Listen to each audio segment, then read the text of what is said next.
Ma'asyiral muslimina wa rahimakumullah. Apa sih sebenarnya sholawat itu? Kalau orang baca sholawat sudah banyak yang mengerti. Mungkin sholawat nariyahan, mungkin sholawat munjiat, dan sholawat-sholawat yang lain.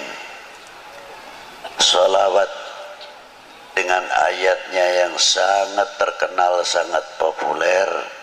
Innallaha wa malaikatahu yusalluna 'alan nabi. Ya ayyuhalladzina amanu sallu 'alaihi wa sallimu taslima. Ditafsirkan oleh Ibnu Hajar Qadil Iyad dalam kitabnya Asy-Syifa yang dikumpulkan oleh Sayyidi Syekh Muhammad Yusuf atau Sayyid Yusuf An-Nabhani di dalam kitab Sa'adatud Darain.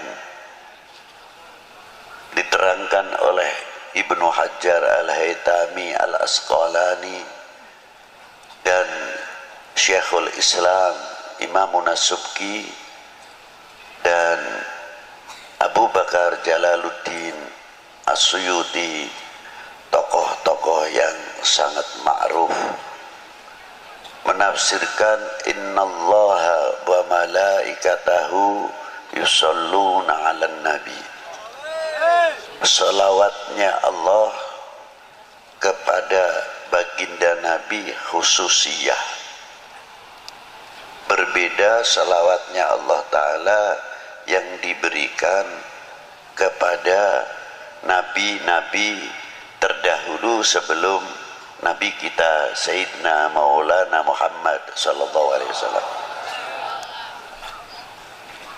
Kalau sholawat yang diberikan kepada para anbiya rahmatan mutlak, tapi yang diberikan kepada baginda Nabi maknanya salatullahu alaihi sallallahu alaihi wasallam salatan rahmatan makrunatan bita'zim.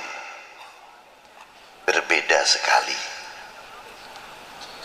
Salawatnya Allah Ta'ala yang diberikan kepada baginda Nabi mengagungkan satu kehormatan yang luar biasa diberikan kepada baginda Nabi sallallahu alaihi wasallam.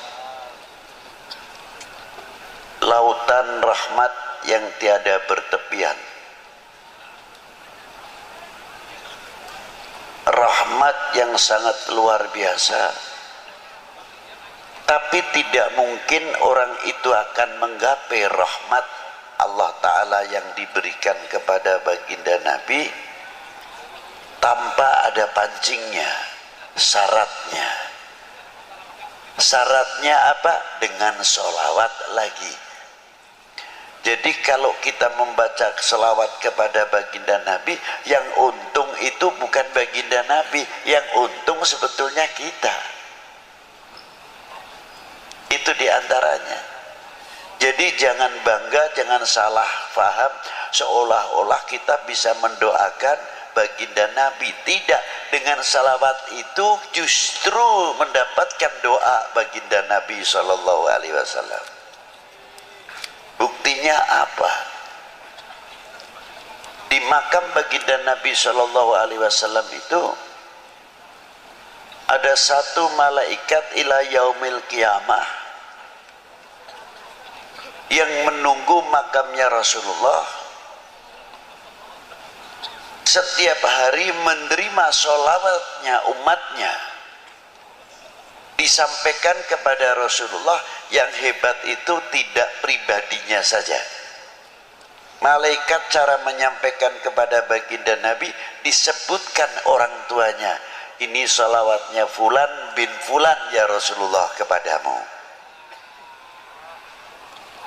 Jadi kalau kita ini mengangkat sholawat, walaupun yang bersalawat itu anak sendirian atau orang tua, aliasnya mengangkat kedua orang tuanya di hadapan baginda Nabi sallallahu alaihi wasallam dan mendapatkan rahmat. Yang mendapatkan rahmat bukan si pembaca salawat saja, tapi kedua orang tuanya, karena disebut oleh malaikat tadi salawatnya fulan bin fulan ya Rasulullah. Kelihatannya sepele. Ma'asyiral muslimin rahimakumullah,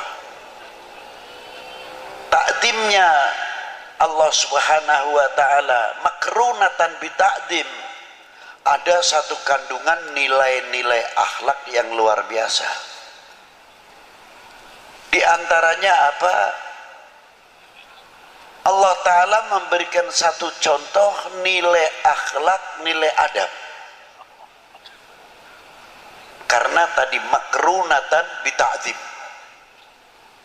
Apa diantaranya? La taj'al du'a ar-rasul bainakum kadu'ai ba'dukum ba'da.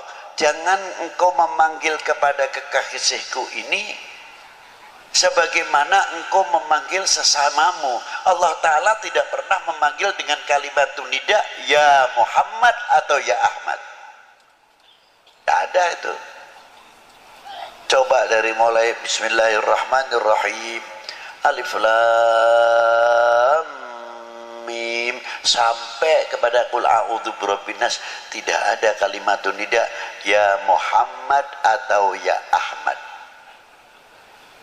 Ada khobar wa ma Muhammadun illa rasul, begitupun pangkatnya Rasulullah di bawah illa rasul.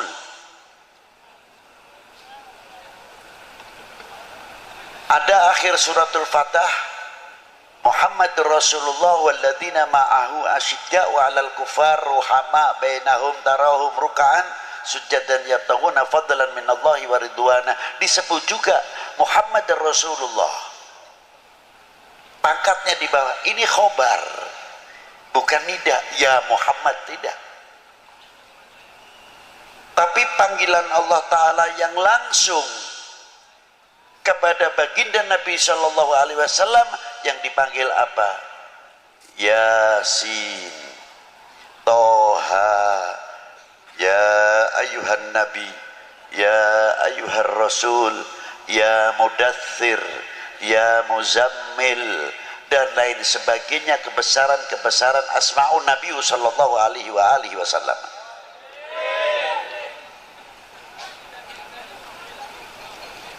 Itu diantaranya.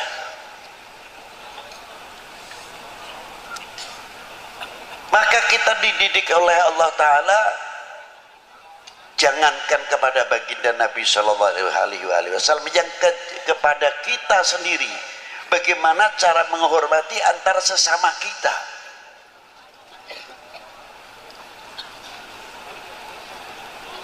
Ada bapak kepala desa, kita tahu namanya si A, umurnya jauh lebih tua saya, tapi beliau sudah mendapatkan kepercayaan oleh orang sedesa menjadi bapak kepala desa. Kalau saya tidak memberikan contoh yang baik, walaupun beliau lebih muda, umpamanya namanya si Fulan, kita harus menyebut Bapak Fulan mau kemana, Bapak Fulan dari mana. Inilah nilai-nilai akhlak. Kalau sudah kita saling menghormati, orang awam akan bertanya, akan berbicara, tuh ajengan yang begitu sepuh saja, tuh Habib yang begitu sepuh saja menghormati kepada kepala desanya, padahal kepala desanya pantasnya anaknya, tapi begitu hormatnya. Inilah meningkatkan kewibawaan daripada nama desa itu sendiri. Tapi kalau kita sudah memanggilnya, Fulan mau ke mana, Fulan badai ke mana, atau badai tindak pundi, apa ngendi, dan sebagainya,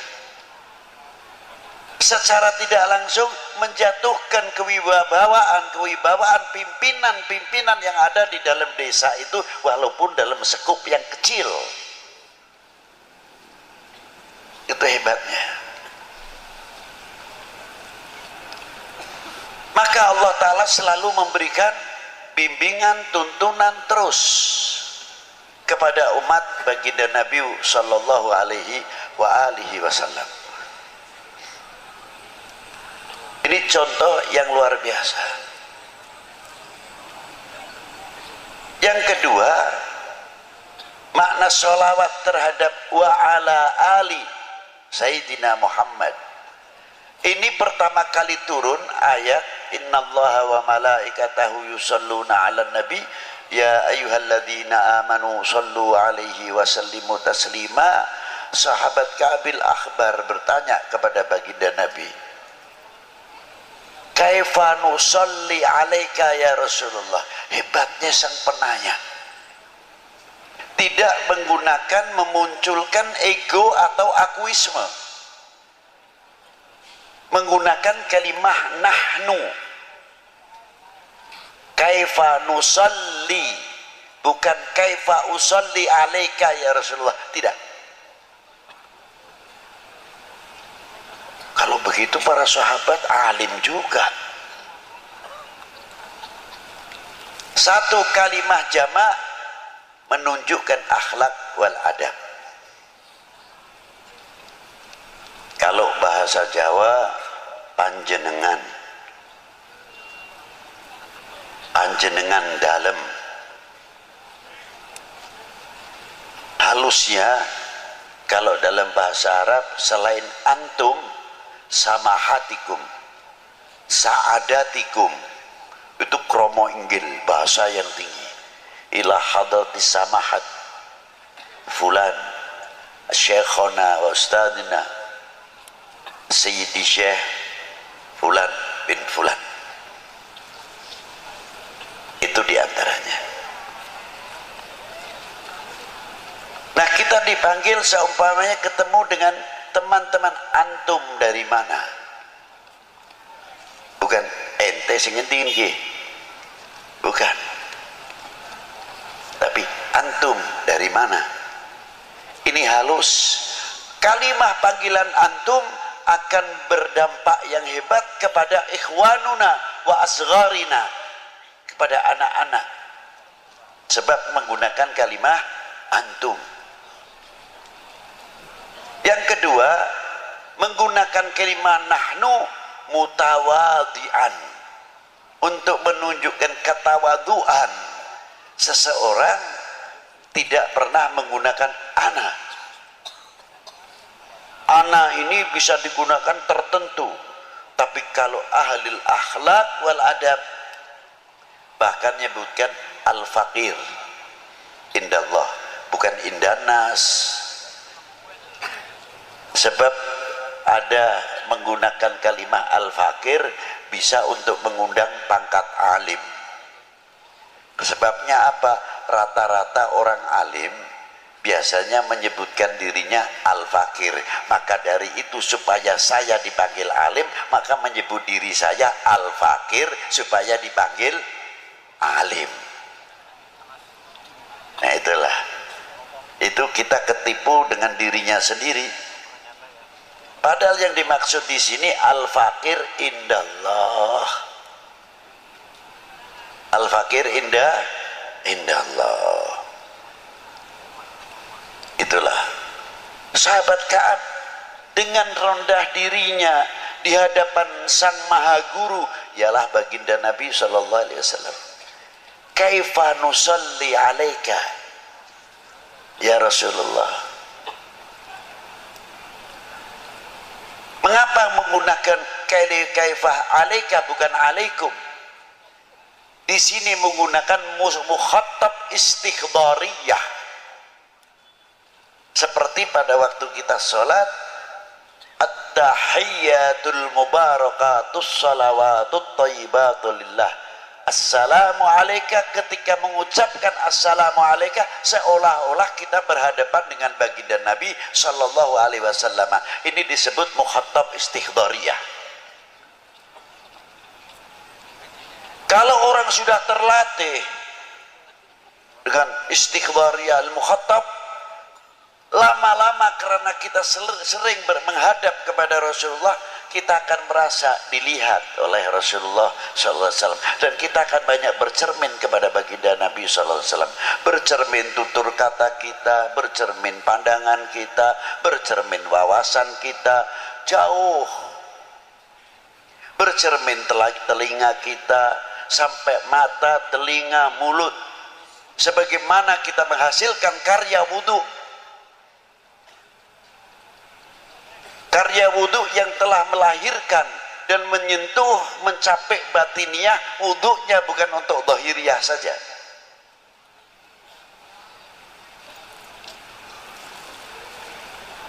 Muka kita ini belajar di wudhui setiap hari. Kalau kita hitung membasuh muka saja 3 kali, kali 5. Kalau setiap sholat wudhu sudah 15 kali. Kali 30 berapa?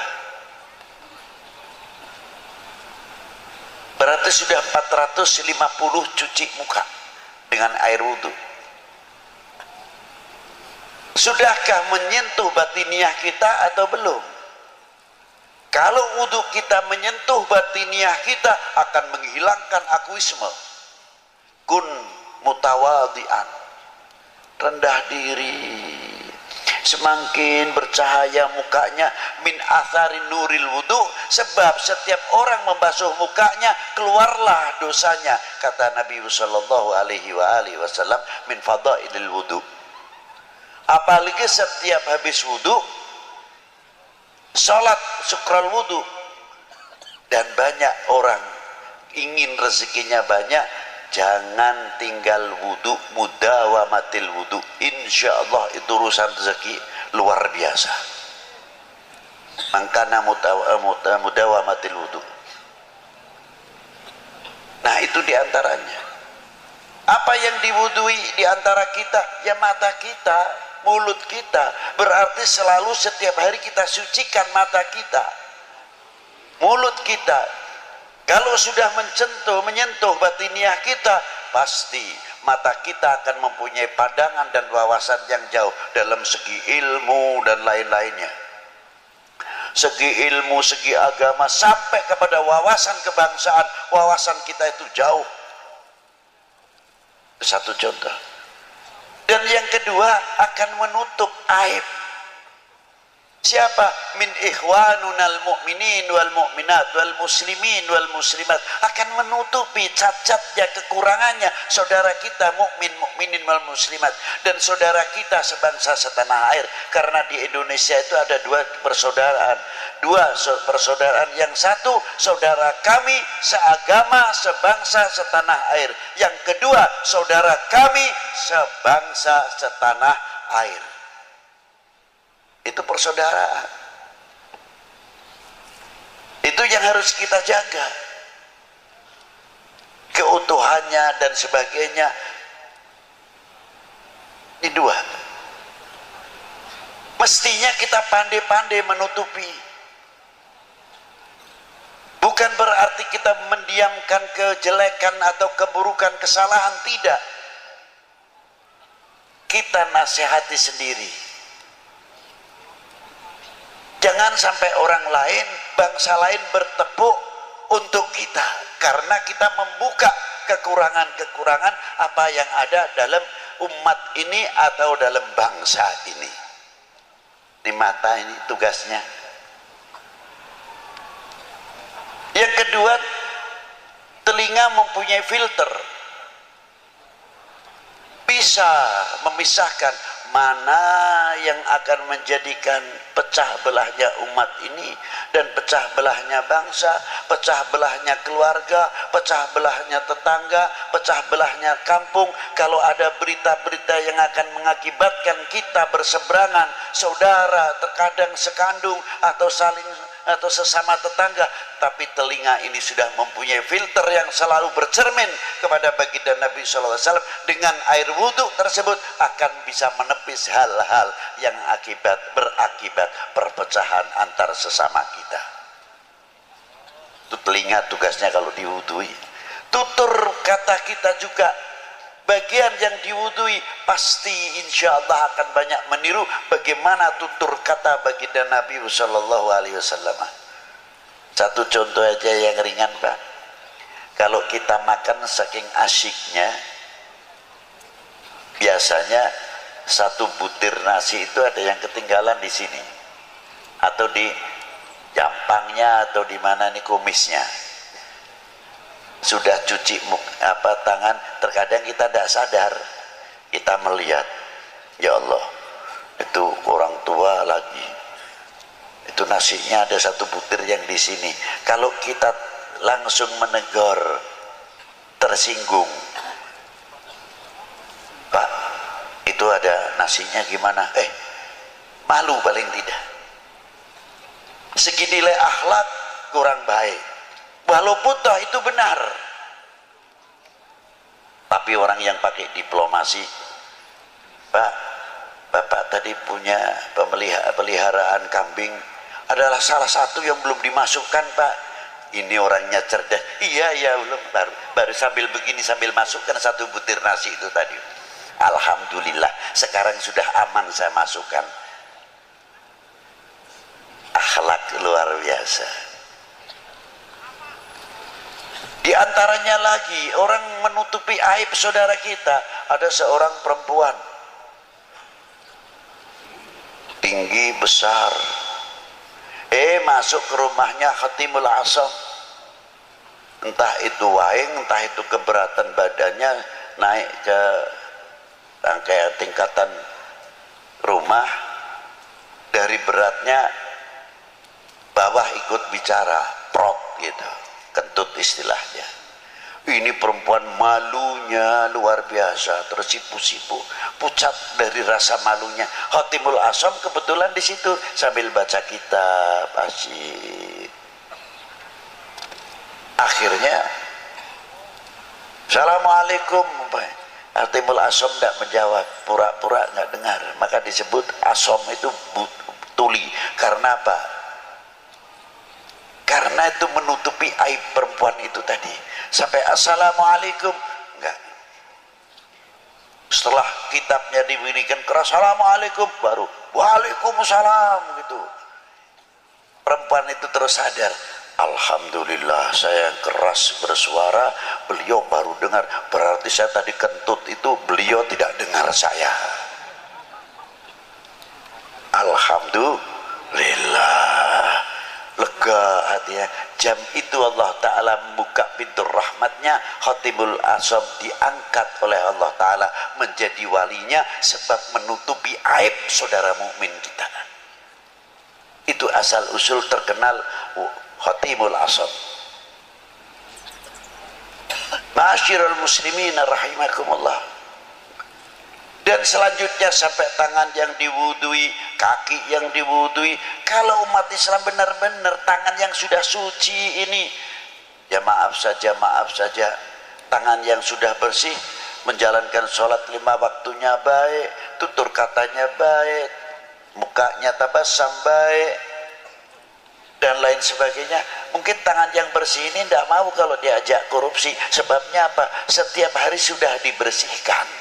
Tapi karena kurang mendalami babul wudhu sama babul sholat, ya terkadang terpaksa menjadi oknum karena tidak tahu cara athar min atharil wudhu itu tadi. Nah, sahabat Ka'ab tersebut kita kembalikan kepada beliau dengan kalimah nahnu. Rasulullah menjawabnya apa?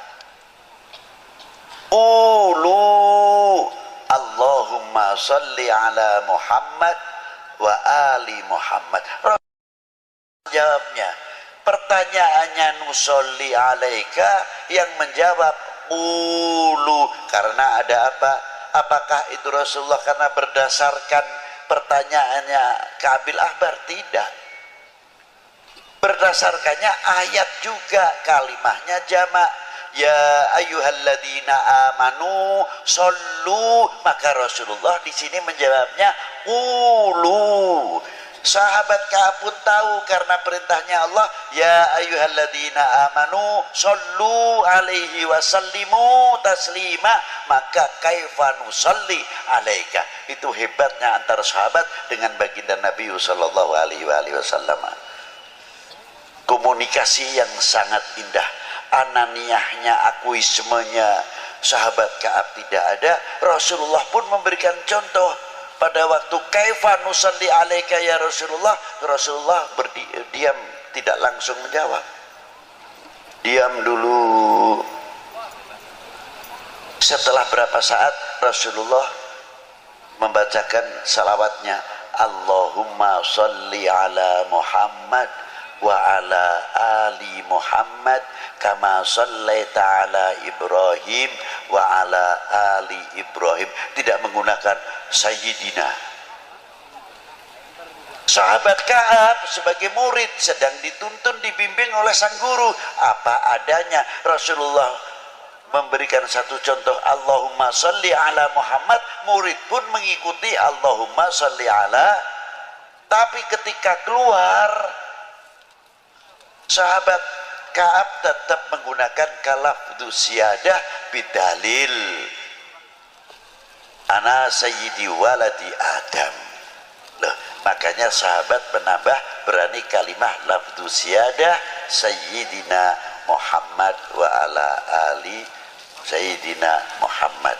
Lafdhul kalimah ali maknanya fi maqamati doa, bukan khusus untuk keluarga Nabi saja, tapi kalimah wa ala ali adalah untuk ummah Sayyidina Muhammad sallallahu alaihi wasallam.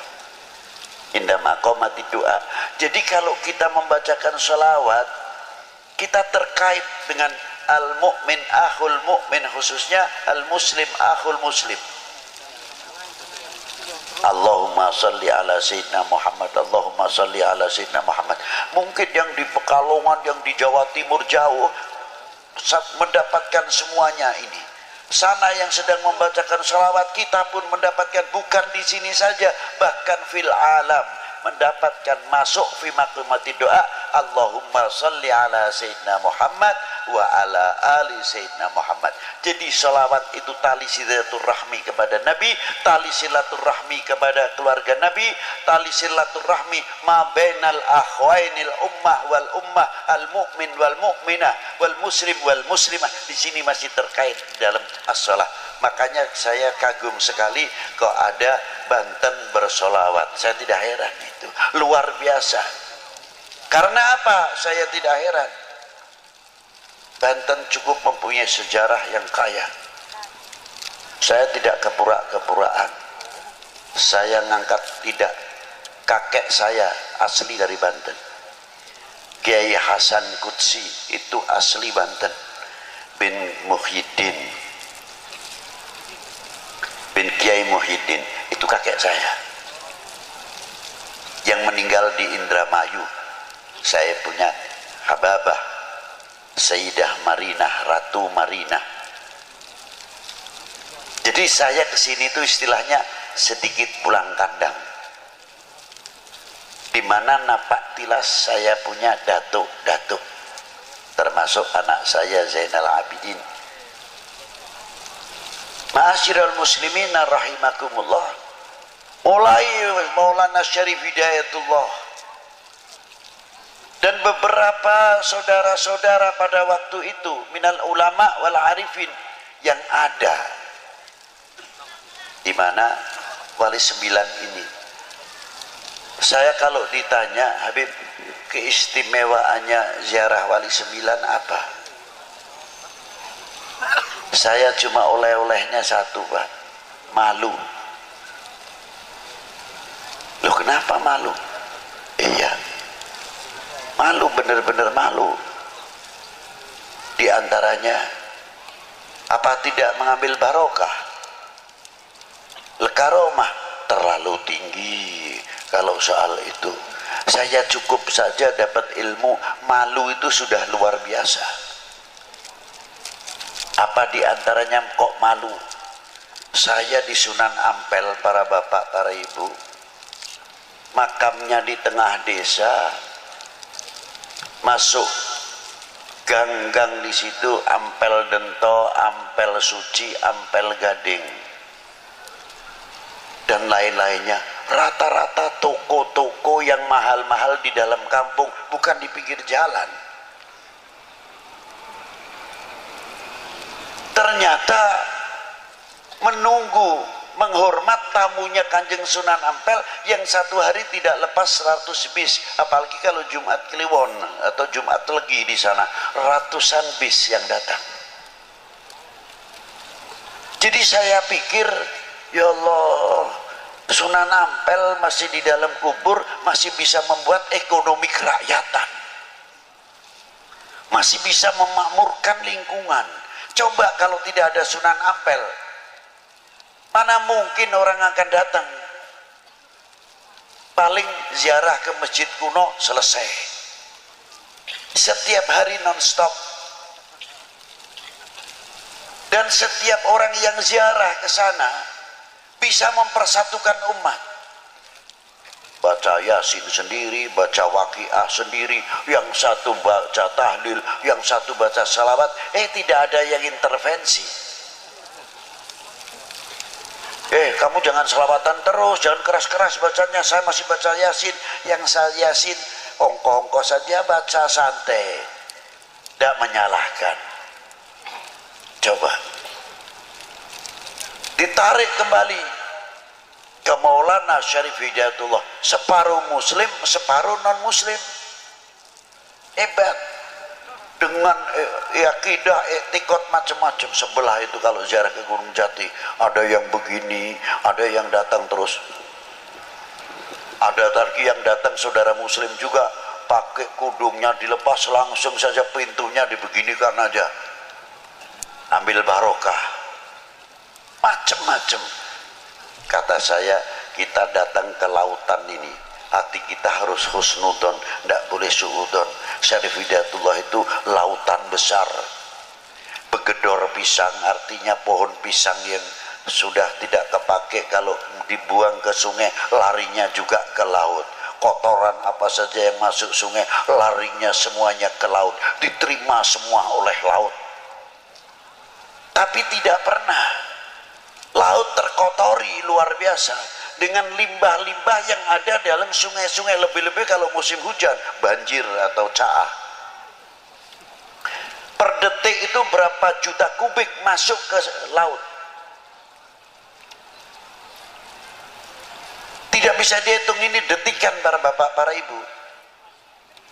Dengan membawa limbahnya, semua limbah yang masuk ke lautan, minggir semua, ditepis oleh gelombang-gelombangnya, tidak mampu mengotori. Yang kedua, hebatnya lagi apa? Yang per detik sekian juta atau miliar kubik masuk ke lautan, dan berapa anak sungai yang besar dan sungai yang besar, anak sungai yang ada di Jawa ini semua rata-rata sebagian besar masuknya ke Pantura, Laut Utara. Saya belum pernah mendengar air laut menjadi tawar karena musim banjir kalah air asinnya. Tidak. Sudah pernah dengar itu? Belum. Berarti kalau kita pikir akal yang sehat, laut mempunyai harga diri, laut mempunyai jati diri, laut mempunyai kehormatan diri. Bagaimana kalau Indonesia ini, bangsa Indonesia meniru laut, tidak kalah dengan laut, mempunyai jati diri, kehormatan diri, bangsa, kehormatan diri, jati diri bangsa, luar biasa. Allahu Akbar. Sallu ala Nabi. Jangan kalah dengan lautan, malu-maluin. Yang hebat lagi ikannya yang ada dalam laut. Meser ikan asin. Pantasnya yang hidup di daerah asin mestinya tidak usah dikasih garam lagi, sudah dijemur asin langsung, karena hidupnya di daerah asin, wilayah yang asin, tidak digaramin. Yang mau dimasak tetap digaramin, kalau tidak digaramin tetap tawar. Jadi saya pikir ikan pun di dalam laut bisa bermain dengan air asin tapi tidak mempunyai intervensi terhadap asin. Asin pun tidak mempunyai intervensi terhadap ikan. Hidup berdampingan, damai, aman, tentram, pantas karena rahmatnya Allah Ta'ala turun. Allahu Akbar. Sallu ala Nabi. Itulah luar biasanya, saya kagum sekali. Tapi biasanya kalau kita lihat laut itu asiknya ikannya besar-besar, lihat kapalnya tidak sampai nerobos. Nah, ini kita belajar, berusaha memahami apa yang ada di dalam laut. Ya itu tadi. Aulia itu begitu. Jangan yang lihat datang ke Maulana Syarif Hidayatullah, sudah ini lautannya Allah Ta'ala, sudah kamu kita mau lihat lautannya atau lihat bangkainya atau lihat begedornya atau lihat sampahnya, lihat Maulana Syarif Hidayatullahnya, selesai. Harusnya begitu. Satu rombongan terkadang datang satu bis dengan bis Jawa Timur, Jawa Barat, terkadang dari luar Jawa dengan gaya tahlilnya yang macam-macam. La ilaha illallah, la ilaha illallah, la ilaha illallah, la ilaha illallah. Yang satu lain lagi kelompok ini, satu bus entah dari mana. Kalau tahlil berat Pak, di dada ini illallah, la ilaha illallah, la ilaha illallah. Yang belakang kelompok lain lagi illallah, la ilaha illallah, la ilaha illallah. Yang belakang lagi lebih ngebut illallah, la ilaha illallah, la ilaha illallah. Yang belakang lagi Allah. Yang lain lagi sallallahu ala Muhammad, sallallahu ala Muhammad. Yang satu lagi ya Latif, ya Latif. Tidak ada yang paseha, tidak ada yang tukaran. Berarti orang mati masih bisa mempersatukan umat, orang mati masih bisa mempersatukan bangsa, orang mati masih bisa memberikan tuntunan, bukan tontonan. Allah, Allah, Allah, sallu ala Nabi. Luar biasa. Maka saya malu kalau lihat Syarif Hidayatullah. Seumpamanya saya ceritakan, yang satu zikirnya la ilaha illallah, la ilaha illallah. Yang satu illallah. Kang, jangan begitu nih, dada saya sesek Kang. Biasa saja tahlilnya, biasa seperti saya. Kata rombongan ini, saya itu mantepnya begini, sampai naongkong wae tulan niru-nuru. Yang sebelahnya satu rombongan lagi yang tahlilnya illallah, la ilaha illallah, la ilaha illallah. Tapi matanya ke sana ke sini, lihat ini dua rombongan pasya. Illallah, la ilaha illallah, la ilaha illallah. Ini adalah rupanya yang ini tersinggung juga. Lu lagi ribut, kita masih begini, ente tambah ngebut. Katanya ngebut, lo kalau saya tidak ngebut mana mungkin saya dapat banyak. Nah itu, enggak lama datang orang gede untung besar, pakainya speaker nih dikempit begini kan. Saya kira ini aduh, jangan-jangan suaranya orang sudah tinggi begitu tuh, top dah suaranya. Aduh, saya menyingkir aja dulu lah daripada kena suaranya speakernya, sebab orangnya begitu tinggi. Saya kira suaranya sama dengan tingginya. Enggak tahu, ilah hadratin Nabil Mustafa Sina Muhammadin sallallahu alaihi wasallam, Al-Fatihah. Loh, ada lagi ini namanya pengalaman ziarah di Maulana Syarif Hidayatullah, dan di mana-mana asik juga saya pikir gitu. Komplit, subhanallah. Di lingkungannya pasaran, ekonomi kerakyatan terbangun. Maka saya bertanya, saya pernah berbuat apa untuk umat ini? Saya pernah berbuat apa untuk umat ini? Saya telah mengisi apa tinggalan Rasulullah Sallallahu Alaihi Wasallam?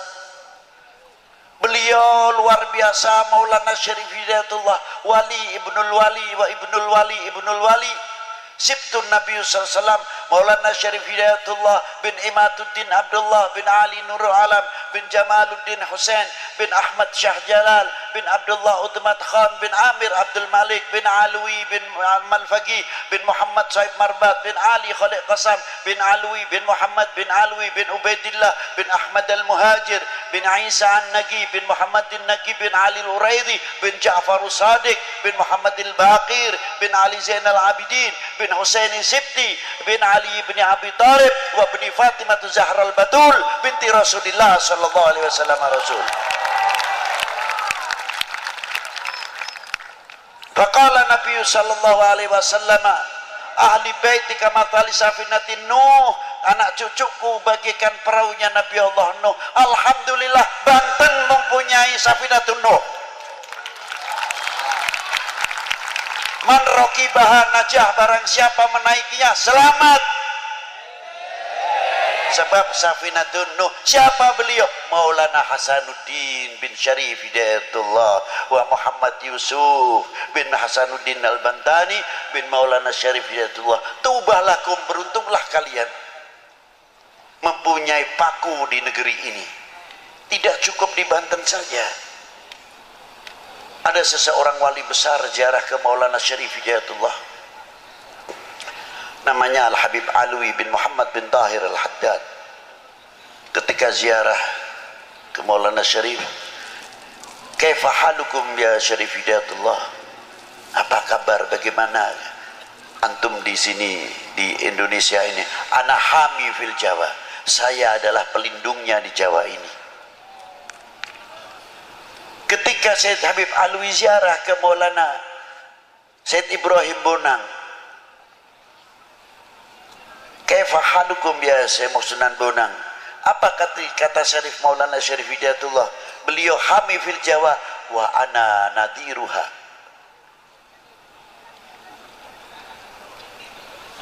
Direksinya artinya. Ketika ziarah ke Maulana Hashim Sunan Derajat, apa kata kakakku, adikku Maulana Ibrahim dan Syarif Hidayatullah? Beliau nadiruha wa hamiha, dijawab oleh Maulana Hashim Sunan Derajat, ana harisuha. Indonesia insyaallah selagi ada 3 orang ini insyaallah payung rahmatnya Allah Ta'ala luar biasa. Beruntunglah kami semua khususnya, dan beruntunglah kalian yang fil Banten ini. Semoga dengan sholawat Nabi itu tadi menjadi mercusuar dan yang luar biasa, kita menjadi contoh penyejuk, kita menjadi contoh perekat sebagaimana yang dicontohi oleh Maulana Hasanuddin Banten. Mungkin kalau kita mencontoh Syarif Hidayatullah terlalu jauh, kita contoh Maulana Hasanuddin Banten. Begitu hebatnya. Dulu kalau kecil saya ziarah ke beliau masih kurang ramai, sepi. Sekarang sudah orang ziarah luar biasa, ramainya luar biasa. Ya Allah, kapan aku ini mendapat kotroh sedikit sajalah dari Maulana Hasanuddin, bisa memberikan satu contoh yang luar biasa. Bagaimana hidup beliau pada waktu perjuangan mempertahankan Malaka dari pertahanan Portugis. Bagaimana anaknya Sultan Abdul Fattah Adipati Yunus mengirimkan pasukannya untuk mempertahankan Indonesia daripada serangan Portugis yang sudah menduduki Malaka dan lain sebagainya. Beliau itulah dermawan, murah senyum, basyasyah seperti kakeknya baginda Nabi SAW. Sampai mati pun masih bisa memikirkan ummah, masih bisa sebab memberi makan yang hidup. Luar biasa. Kita ketinggalan dengan para wali-wali 9 khususnya. Beliau mempunyai manajemen hidup rapi, mempunyai visi misi rapi, mempunyai konsep yang luar biasa. Bukan terus kita dakwatul Islam dengan cara-cara yang kurang terpuji. Beliau berdakwah dengan akhlakul karimah yang luar biasa. Yang ahli pertanian dengan pertaniannya, yang ahli ketabiban dengan ketabibannya, yang ahli penyakit dengan ahli penyakitnya, yang ahli pembangunan dengan pembangunannya, yang ahli ekonomi dengan ahli ekonominya, sehingga pada waktu itu makmur apa yang dipimpin oleh para beliau-beliau. Itu hebatnya Wali Sembilan. Kita kalah, itu diantaranya. Maju luar biasa, tapi terkadang kita ketinggalan.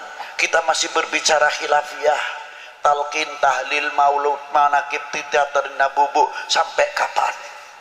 Tertinggal dan tertinggal. Kita malu rasanya. Rasulullah ketika hijrah, pedangnya bisa diganti dengan pedang apa? Melahirkan ilmuwan intelektual, membangun sarana pendidikan, sarana ibadah, membangun dunia ekonomi yang luar biasa, membangkitkan dunia pertanian yang luar biasa. Mungkin kalau kita terjemahkan dengan bahasa sekarang, Allahu Akbar, bangun ekonomi, Allahu Akbar, bangun marketing, Allahu Akbar, bangun perguruan tinggi khusus ilmu Al-Quran, ilmu pengetahuan yang ada di dalam Al-Quran. Allahu Akbar, bangun supermarket, Allahu Akbar, bangun mall, bukan Allahu Akbar, bangun khilafiyah. Dari sini ke sana, dari sana ke sini, talqin, tahlil, maulud, manakib, terus begitu dan begitu, tidak ada habisnya. Yang satu membid'ahkan, yang satu menjawab, yang dan lain sebagainya.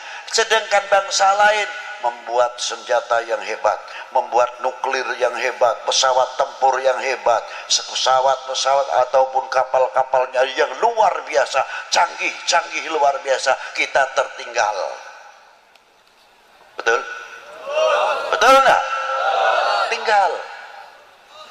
Belum pesawatnya untuk jamaah haji, yang bikin siapa? Ketinggalan lagi. Ilmu IT, antropolognya, astronominya, elektronya, ketinggalan semuanya. Obat-obatan sampai alat-alat kedokteran, siapa yang bikin kita ketinggalan juga? Yang bahas khilafiyah terus, sampai kefanatikan kita hampir pudar. Maaf, jangan tersinggung. Maaf Bu, jangan marah ya. Saya ngomong-ngomong seadanya aja. Seandainya kita itu fanatik dengan apa yang hasil bumi pertiwi ini, kita bisa mengejar ekonomi kita yang tertinggal. Karena apa? Hasil karya bumi pertiwi kita terangkat namanya. Ayo bareng-bareng dirubah supaya kita dapat nama. Kira-kiranya mau nggak? Dapat nama lo ini. Pasaran kita supaya baik. Dirubah, jambunya jambu Indonesia, jambunya jambu Banten, jambu Pandeglang, jambu Serang. Keluarkan kualitas yang luar biasa. Nanamnya di Indonesia, apa di Indonesia, yang dapat nama orang lain jambu Bangkok. Sampai ayamnya bertelur di sini, apa di sini, ayamnya ayam nasib. Kira-kiranya malu nggak? Kira-kiranya tertinggal kita. Duren Bangkok, duren motong. Ayo sedikit-sedikit supaya kita mempunyai kefanatikan terhadap bangsa ini. Jambu Indonesia, duren Indonesia, lele Indonesia. Lagi-lagi Bangkok, boro-boro gulanya masih tetap gula Jawa. Ini kalau sudah Jawa, gula Bangkok mati kutu deh. Ayo bangkitkan kembali supaya ekonomi kita bangkitkan, merasa memiliki handar beni kepada tanah air ini. Insya Allah ekonomi kita akan maju sebagaimana Maulana Hasanuddin saja dikubur masih bisa memberikan kesejahteraan kepada yang hidup, khususnya kepada lingkungannya. Inilah hikmah daripada as-shalah ala Nabi sallallahu alaihi wa alihi wasallam. Ayo bangkitkan kembali intelektual kita, bangun madrasah kita dan lain-lainnya. Semoga dengan barokah para aulia yang ada di negeri ini, kita diberi barokah umurnya, barokah rezekinya, barokah pertaniannya, barokah, lain-lainnya dan lain-lainnya. Dan kita menjadi umat tidak akan memalukan para sesepuh kita. Kita jadi umat tidak akan memalukan para guru kita. Kita menjadi umat tidak akan memalukan kedua orang tua kita di hadapan Allah Subhanahu wa taala. Belajarlah menjadi orang yang mengerti terima kasih kepada kedua orang tua kita.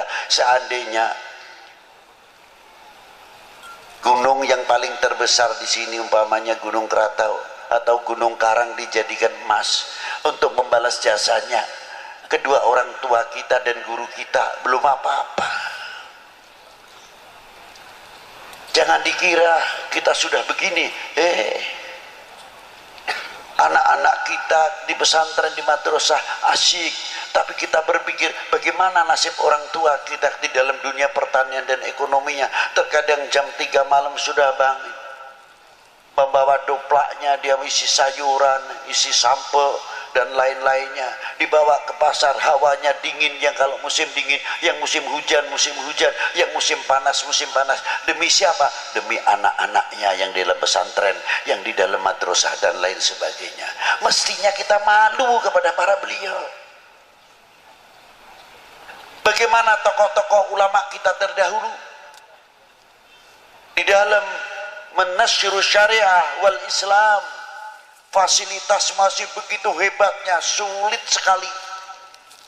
Kalau Habib Lutfi lain, dari Pekalongan ke sini pikirannya sudah dapat, terbayang ini amplopnya tebal pak tipis, lain bayangannya. Kalau beliau berdakwah mengeluarkan amplop, berbeda sama saya berdakwah mengharapkan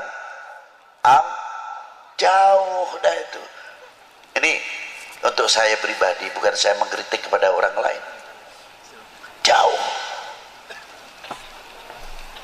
Itulah. Maka kiai-kiai ulama-ulama dahulu rata-rata benghar, kaya. Luar biasa. Sebabnya apa? Santrinya banyak tidak bawa ongkos. Digembleng, dibina oleh para ajengan-ajengan kita sampai menjadi penerus-penerus ulama-ulama yang luar biasa, santri-santri yang luar biasa. Dan Banten cukup melahirkan kitabnya yang belum tercetak saja masih 400 kitab lebih taklif dari Kiai Nawawi Al-Bantani. Itu Banten. Belum Syekh Abdul Karim, Mursyidut Thariqah Qadiriyah, dari Syekh Ahmad Khatib Sambas sampai ke atas. Orang yang lalai hatinya, yang kotor, dihias oleh Syekh Abdul Karim. Ala bidzikrillahi tatmainnul qulub. Thariqah itu untuklah pembersih hati. Sebab tempatnya takabur di sini, sebab tempatnya riya di sini, sebab riya tempatnya hasud di sini, dan segala-gala penyakit hati sampai penyakit ghaflah, lalai kepada Allah Subhanahu wa taala, sumbernya dari sini, yang memancar kepada otaknya, matanya, telinganya, sehingga kita menjadi orang yang lalai kepada Allah Subhanahu wa taala. Dibersihkan dengan pelantara Syekh Abdul Karim Al-Bantani melalui thariqah ala bidzikrillah tatmainnul qulub. Dibersihkan itu thariqah, itu gunanya diantaranya membersihkan hati, terutama daripada lalai. Kalau kita sedang mengucapkan la ilaha illallah, merasa didengar, dilihat oleh Allah Ta'ala, merasa diperhatikan oleh baginda Nabi sallallahu alaihi wasallam, artinya kita sambil bercermin la ilaha illallah, selalu kita robitoh kepada guru-guru kita sampai mampu robitoh kepada baginda Nabi sallallahu alaihi wasallam. Kalau kita bisa mengamalkan itu, aman luar biasa. Karena apa? Kita selalu merasa didengar, dilihat oleh Allah Subhanahu wa. Mau berbuat maksiat malu, mau ngomongin orang malu, mau nyaci maki orang malu, mau nyacat orang malu, karena kita selalu dilihat oleh Subhanahu wa ta'ala. Itulah diantara pentingnya thariqah. Semoga kita dimasukkan golongan min ahli la ilaha illallah Sayyidina Muhammad Rasulullah sallallahu alaihi wasallam. Demikian yang saya bisa sampaikan. Saya tidak bisa panjang lebar, tapi saya hanya bisa berdoa, semoga majelis ini, saya minta sama Allah Ta'ala, tawasul kepada baginda Nabi SAW, Ya Rasulullah, ini tawassaltu bika, kita mohon kepadamu ya Allah dengan tawasul kepada kekasihmu, semoga majelis ini sampai majelis dunia wa akhirah bisa duduk bersama Rasulullah Shallallahu Alaihi Wasallam. Allahumma, itulah yang bisa saya sampaikan, kurang lebihnya wal afu minkum, wassalamualaikum warahmatullahi